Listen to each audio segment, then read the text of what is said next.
Doesn't say anything about a quiz. I don't think we will have a quiz on Friday. Let's see what we get through. I'll keep you up to date. It's going to be real number systems, order of operations. So if we get through that, great. So I do not like looking at these kinds of equations as a whole. Step one stays the same for step one no matter what. We find the balance point. And Danny, I want you to get used to this calculator. Did you order a calculator? You need to order a calculator. I need to. So get used to this calculator, not this one, because everybody else has, well, you don't. I'll try to work with yours, but I'll fix yours. Okay, so step 2 and 3 are sides, because that's not a TI, right? So I don't know how to work it, so I will try to see if I can work it. All right. Okay. So I choose a side. Which side do you want to choose, Lucy? Your choice. Left. Left. Yeah. We almost always start with the left. I will cover up the right side so that I can't see it. Okay? That's personally just how I will do it. I don't want to see that right side. So now, step 2 is distributive needed. Well, we need to. And this is where some of you are making mistakes. So see how I circle? Yeah. I don't do that just because it looks good. I do that so I know that sign is with that number.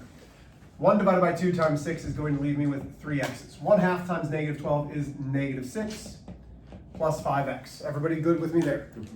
Then, step 3 is combine like terms on the same side.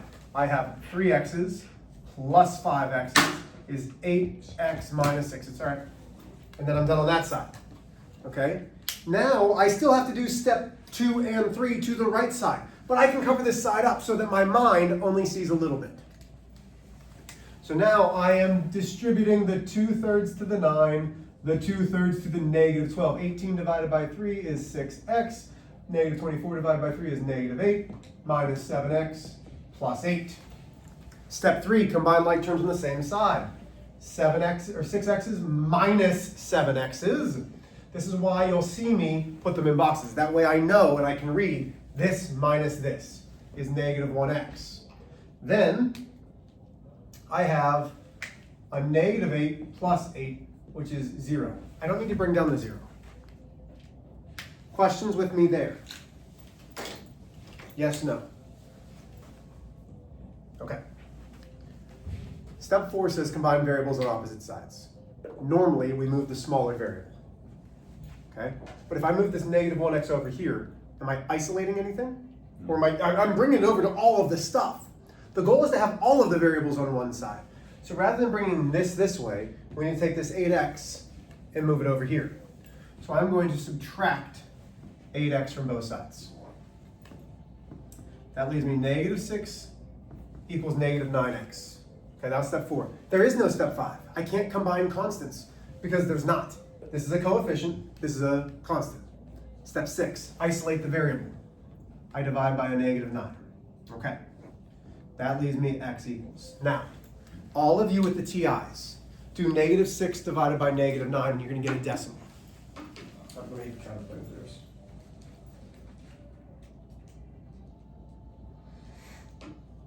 .6 infinitive. Right. Infinity. You have this SD button. We'll change the fractions. Then, leave it there. No, leave it there. There is a math button. It is the 3rd button down on the left. Press math and 2 enters. It will simplify every fraction that you're given. Math, enter, your SD button, Math, is enter, enter, and it gives you 2/3. So it was a fraction. It is a fraction, yeah. I told you it was a fraction. Yes, I did. I asked you, is it going to be a fraction? And I you said no. yes. I thought you said Well, that's kind of cool. Okay, so this don't hang on that. I hung on it earlier and I put it on the wall. this. Wait, so what? it's not really in the wall. Just let's be careful with it. That's all. Okay. So 2/3 is my answer. Questions on this? No. Okay. Go ahead and get out your notes. Let's rock through this lesson quickly and then give you homework because we talked a little bit, which is fine, but we need to move. If you guys want me to. Yeah, I don't want to Kleenex right here. Ew. I'm guessing somebody, yeah. I'm hoping it was my own child because I don't mind their mucus, but I'm hoping it wasn't somebody else because that's nasty. What does that say? Real. Number system. Oh.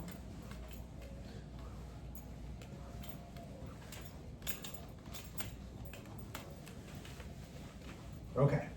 Now, I am going to hand you a handout that is beneficial, but I still want you to copy the notes. It's going to look very similar, okay? But I still want you to copy the notes. Everybody with me? Yes, no? Yes. Excuse me.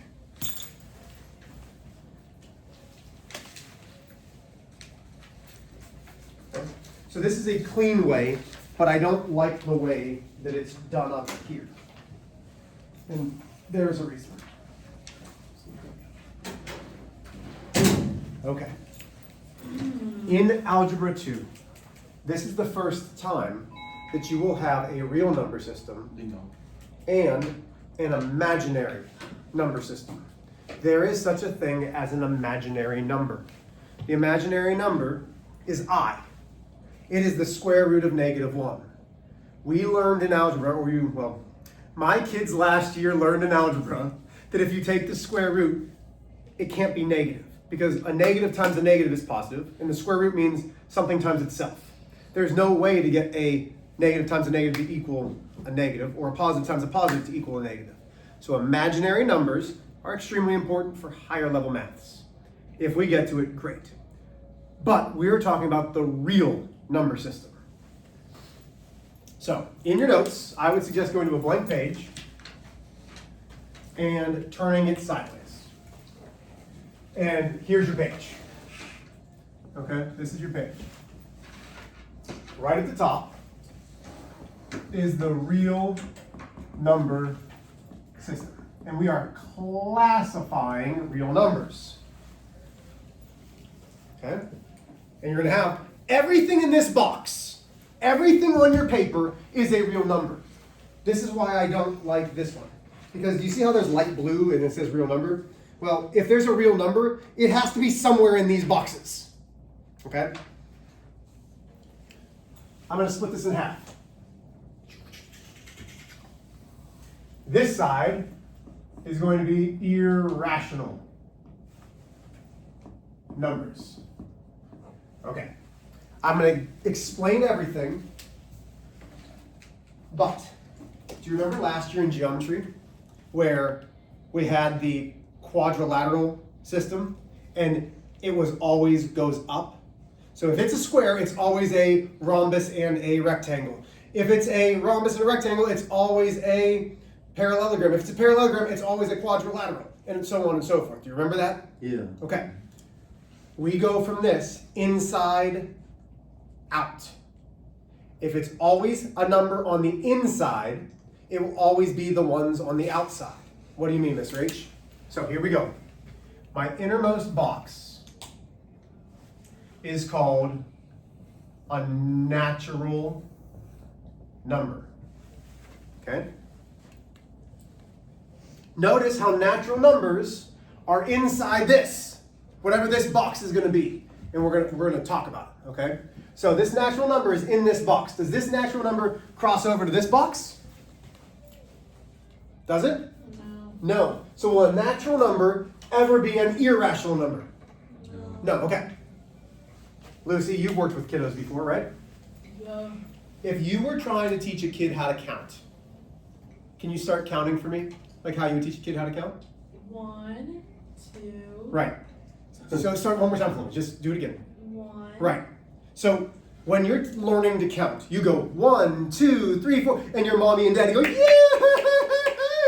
Right? Like that's how you count. Natural numbers are also called counting numbers. Okay? Because they're 1, 2, 3, 4, and it goes for infinity on. You know how to count. Those are your counting numbers. Have I lost anybody yet? And I don't need to go fast, so you just let me know, okay? Then, we have another box, which are whole numbers. Whole numbers actually make sense, okay? What number, and this is a different whole, what number reminds you of a hole? Like a hole like in the ground. What number? 0. 0. The only difference between natural numbers, which are counting numbers, and whole numbers is the addition of the number 0. So whole numbers are 0, 1, 2, 3, 4, and they extend forever. Now, here's where it gets not tricky, but I need you to understand this. Inside, out. If a number is natural, it is also what? Whole. A whole number. It's inside, out. Okay? Always. Okay? So if it's a natural, then it's always a whole, and it's always going to be these next ones. Then we have a bigger box, which are integers.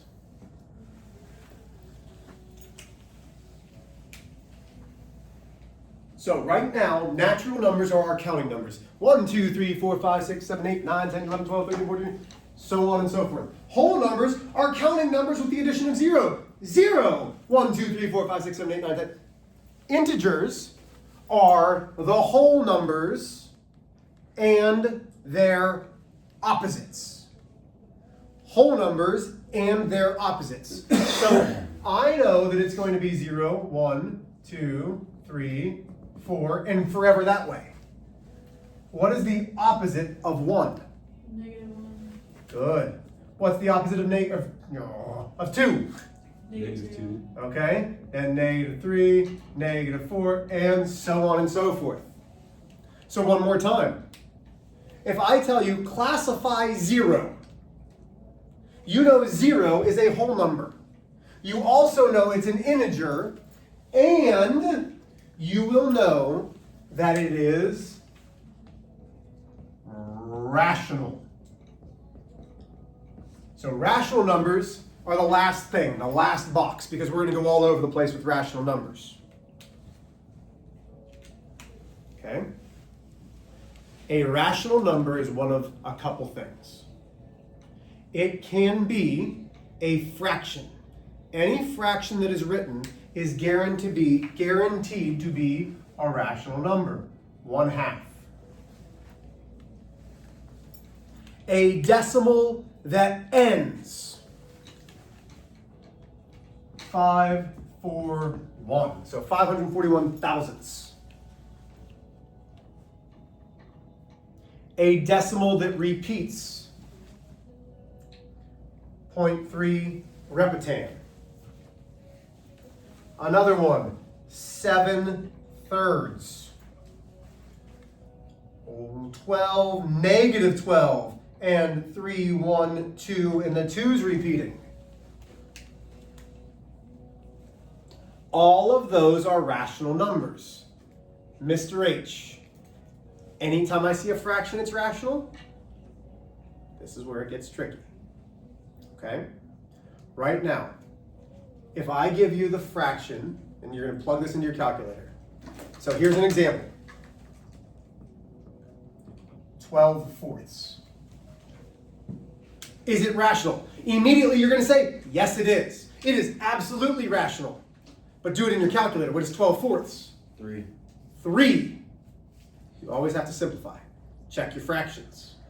12/4 is 3, which means it is natural, it is a whole number, it is an integer, and it is rational. Inside, out. Okay? So this would be natural, and I'm writing real quick, whole, and integer, and a rational. Okay, everybody still with me? Okay. You need your calculator again. Negative square root of 25. Notice the negative's on the outside. The negative square root of 25. For those of you who have these calculators, oh, you got it. So you're going to press negative, then second x squared. So negative second x squared. Yeah. Negative second x squared. Okay. And then put in 25. Press enter. What do you get? -5. Negative 5. Wait a minute. This square root gives me a, what kind of number? A negative. Integer. A negative, which is an integer. So this is an integer and rational. Okay? Mr. H, there's a whole side of this that we haven't talked about. Absolutely there is. The most common irrational number is pi. Why? What does pi not do? End. It does not end and it does not repeat. Notice how these decimals either end or repeat with that bar over it. So how would you see something other than pi? Watch this, you ready? So 3, 1, 0, 1, 0, 0, 1, 0, 0, 0, 1, 0, 0, 0, 0, 1, dot, dot, dot. Is it repeating? There's a pattern, but is it repeating? No. No, it goes on forever. How about this one? Negative 7.12131219 3478819 dot dot dot. Okay. So again, it just goes on forever with no repeating. That's what makes it irrational. Now, I'm going to make a note. This is a perfect square root. Perfect square roots give us a whole number. Take your calculator again.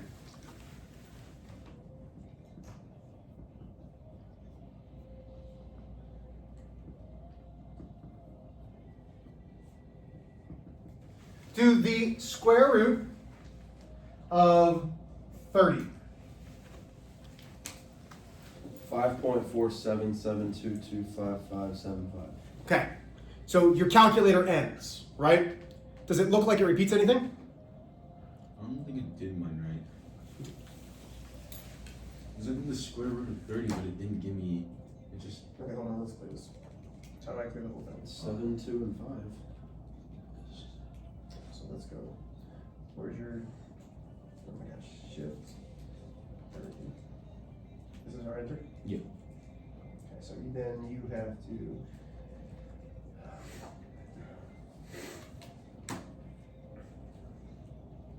Let's go back there. So let's go. There it is. So you have to make the SD again. Alright. Okay? That is a non-perfect square. As soon as you get a decimal with a square root, it is irrational.